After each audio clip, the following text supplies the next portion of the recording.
වාහන ආනයනය සම්බන්ධයෙන් තීරුබදු වැඩි කිරීමේ ප්‍රවෘත්තියත් වැරදි විදිහට සමාජගත වෙනවා. මේක සිද්ධ වුණේ මොකක්ද කියලා මම කියන්නම්. ඒ වගේම මේකේ පදනමත් වැදගත් වෙනවා. දැනුත් අපිට තියෙන අභියෝගයක් ඉදිරියේදී තියෙනවා. මේ සංචිත එළියට දැන් ආනයනය සඳහා ගත්තාම මාසයකට ඩොලර් බිලියන 2කට වඩා පසුගිය මාස දෙකේ වැඩි වෙලා තියෙනවා. වාහන ආනයනයේදීත් සැලකිය ප්‍රමාණයකින් වේගයකින් LCs විවෘත වෙනවා. හැබැයි ඒ හා සමාන රට ඇතුලේ ඉල්ලුමක් තියෙනවාද කියන කාරණයට වඩා මේ ඇති කරන ලද බය ආනයන තහනම් කරනවා කියන කාර්යය නිසා. ඒ නිසා අපි තීන්දුවක් ගත්තා.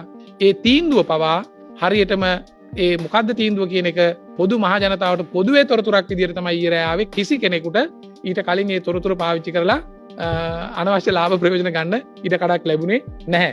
ආණ්ඩුව තමුන්ගේ වගකීම නිසි ආකාරයට ඉෂ්ට කරලා තියෙනවා. මොකක්ද මේ කරපු තීන්දුව?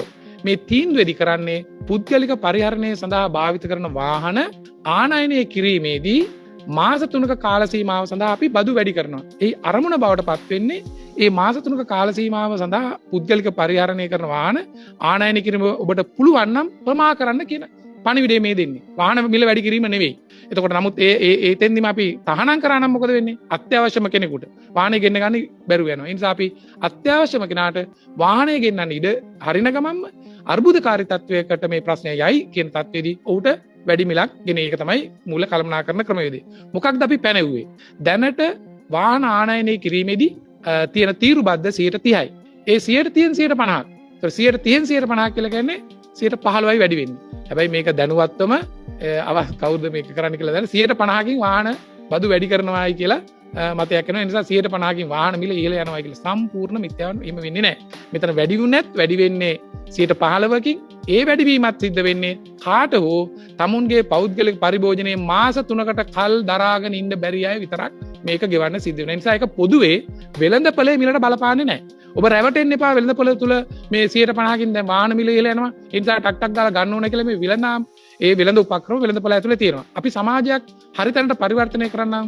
ඔබ සාමූහික වෙන්නට ඕනේ, නම්‍යශීලී වෙන්නට ඕනේ, සහයෝගීතාවයේ ඇති කර ගන්න ඕනේ. එහෙම නැතුව අවස්ථාවාදීව මේ තියෙන තොරතුරු මත ලාභ ප්‍රයෝජන ගන්න දැඟලුවොත් මේ සමාජ පරිවර්තනයේදී ඒ ගැටලු මතු කරගෙන නිසා මහ ජනතාවට අපි යෝජනා කරනවා මෙතන කිසිදු විදියකට වෙළඳපොලේ පවතින වාහන මිල ඉඩ යාමේ අවශ්‍යතාවයක් ඇත්තේ නැහැ. මොකද මාස 3ටයි මේක දාලා තියෙන්නේ. ඒ නිසා ඒ වගේම ඊයේ වෙනකන් මයි 15 වෙනකන් LC ඔබ ඇරලා තියෙනවා නම් ඒ ණයවර ලිපි විවෘත කරපු LC මත ගෙනන වාහන ඔබ කවදද වාහනේ එන්නේ?